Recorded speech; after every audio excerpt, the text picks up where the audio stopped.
What's up, YouTube? Demi here with a new build guide. So this is a whispering... Wow. Just kidding. No, it's not. This is not whispering. This is Winter Orb. I know that a lot of people have done this already. I have not played Winter Orb yet. This is the first time I've even touched the skill today. We threw this together in probably a couple hours. Ran it through endgame, jumped into T16s, did Shaper, did Uber Elder.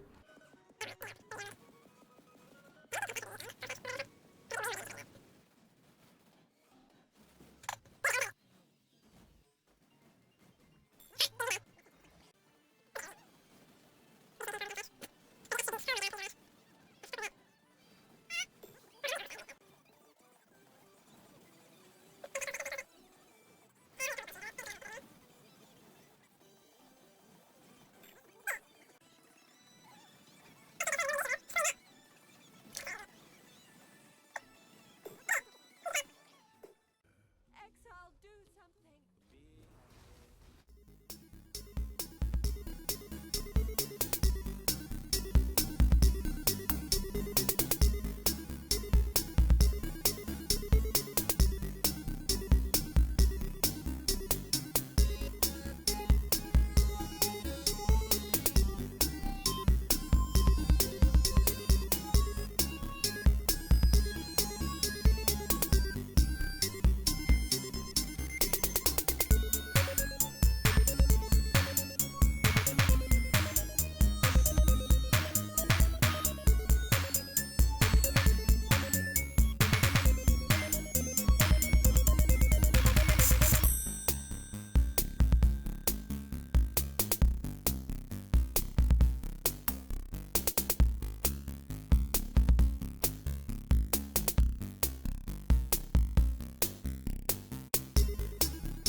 Hello?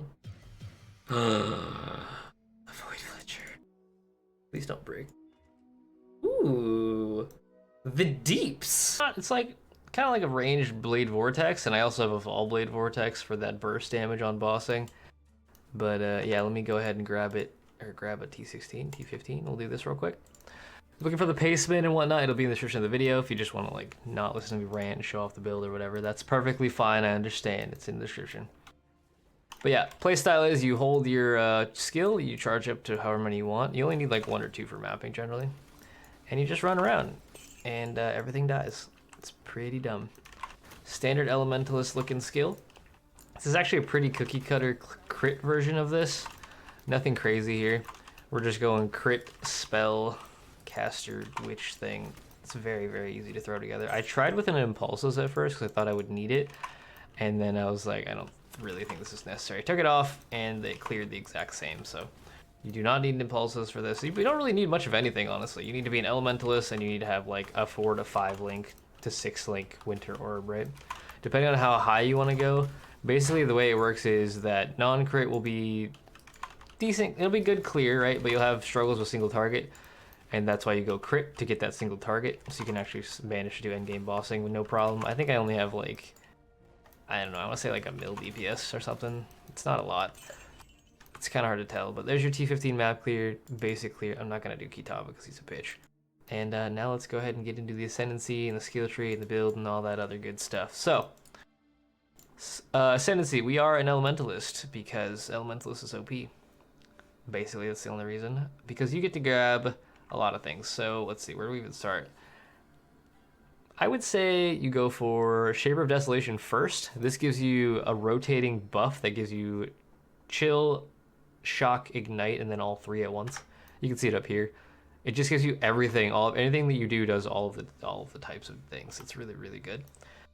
And then after that, you grab Beacon of Ruin. This allows you to prolift to spread the ailments that you inflict on enemies. So if you shock something, it just spreads that shock to everything around it. And it gives you a minimum of 20% increased damage taken from your shock, which is really, really powerful. So this is just a 20% more damage multiplier to everything all the time with this, because you just do it all the time. And then you get to buff your chill and your ignite damage, but ignites are useless. We all know that. After that, Merclab, you go for Pendulum of Destruction. This gives you a huge rotating buff as well. You get increased AoE and increased elemental damage alternating for 5 seconds. I do wish that this also showed up here, but for some reason only Conflux has its own little buff bar, not Pendulum. I'd like to be able to tell when I have giant AoE and giant damage. That'd be great. And for Uberlab, you grab Mastermind of Discord. This gives you 25% global pen. I am actually using all 3 heralds, right? Lightning, Thunder, Ash, and Ice. So I get 25% cold, fire, and lightning pen. I get increased effect on my heralds and less mana restoration from my heralds, so I have even more mana to play with. Before we get too crazy into the skill tree, I want to say that you could do the LE Overload version very easily. You would just drop all the crit nodes, right? Drop the spell crit stuff and just grab like more generic cold damage nodes. Maybe take these nodes up here. Again, your single target will be worse overall with fairly min-max gear, right? But your AoE clear will be exactly the same, if not better. It's just like a matter of investment. Investing into crit gear, crit jewels, and yeah, making your skill tree go crit tends to make builds a little bit more expensive, but you want to stay budget, just go for the non-crit version. Just don't take any of the crit stuff and just go for generic cold damage, generic spell damage, generic LE, generic damage, you know, nothing too crazy there.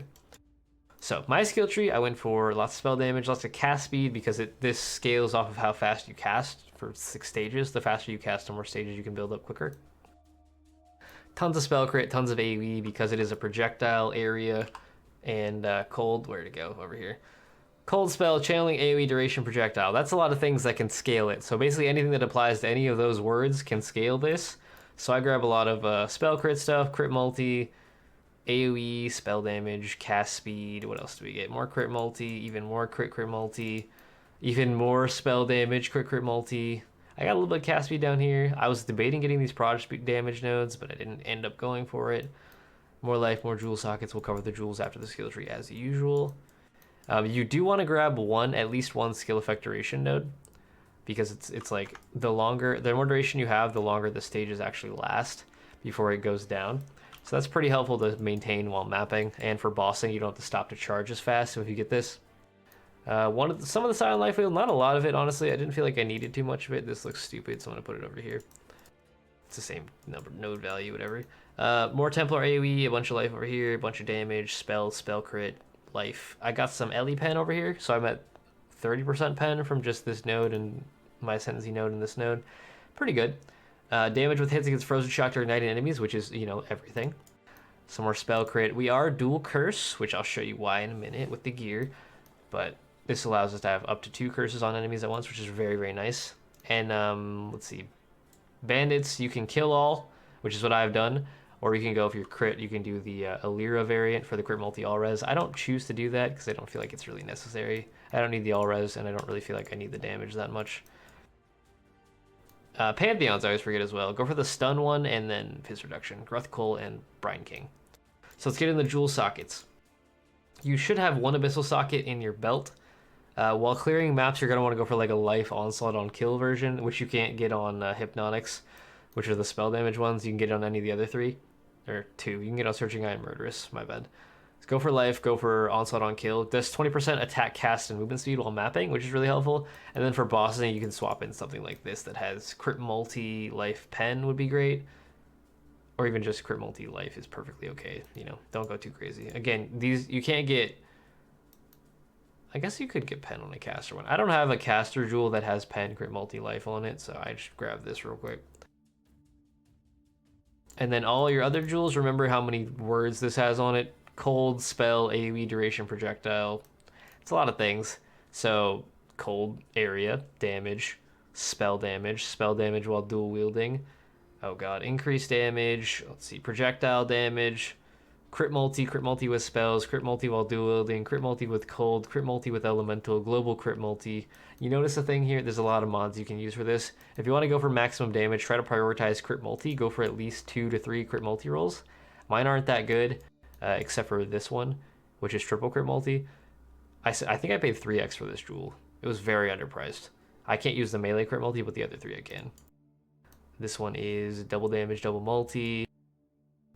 This one has no multi. This is the worst jewel I have by far. Ideally, you'd want at least 1 or 2 multi rolls. But yeah, that's just skill tree. Let's go ahead and get into the gear. The gear is actually pretty simple. It is all rares. So as with all of my builds, I'm using either fairly good to very expensive gear. Just remember that you can scale it down. Anytime you see a rare, if it's too expensive for you, just downscale it and get a worse version of it and you'll be fine. You'll just have less overall damage, right? Doesn't matter that much. My weapons were the cheapest bits. This was like 100 chaos. They're actually very cheap to get like a lot of spell damage and then like added damage to spells, crit for spells, crit multi. If you can get something like a Ellie Pen or non-chaos as chaos, great, but these are actually really cheap, like really, really cheap. Surprisingly cheap for something like this. And they give me a ton of damage. So that's probably like 100, 200 chaos each, whatever. Let's see what's next. Amulet, very bad amulet. It just has pen, cold damage, multi, and crafted life, basically. You could get crit chance here, you could get more stats, you could get way more life, spell damage, you could get endurance, frenzy, power charge on kill. You could actually make this build full MF if you wanted. You could wear a quantity amulet, quantity rings, quantity gloves, boots. You're an elementalist with an AoE skill. You don't really need that much damage to clear maps, especially lower tier maps. So keep that in mind if you wanted to do an MF variant of this, whatever. Rings, this is where the curse on the dual curse thing comes in handy. I have a Warlord's Mark on hit ring with life resist, and I have a Shaper Assassin's Mark on hit ring. So I get power frenzy, I get power charges here, which is a bunch of crit stuff, and I get endurance charges here with a bunch of life and mana leech. This is our sustain. This is our damage. If you didn't want to go dual curse, you could very easily drop Assassin's Mark and just rely on the Warlord's Mark to sustain your mana and life while you're mapping. But I have both because it's only like 5 skill points, and I figured, hey, why not? I'll try it. Dual curse is kind of interesting. I don't usually go dual curse on builds like this, but since it's all on hit, it doesn't take up any gem links, and it's very, very easy to do. Anything that we do that hits just gives us that all the time. Gloves, this is where I have my Winter Orb socketed. Shaper gloves, you can get socketed gems are supported by faster casting and slower projectiles for fairly cheaply.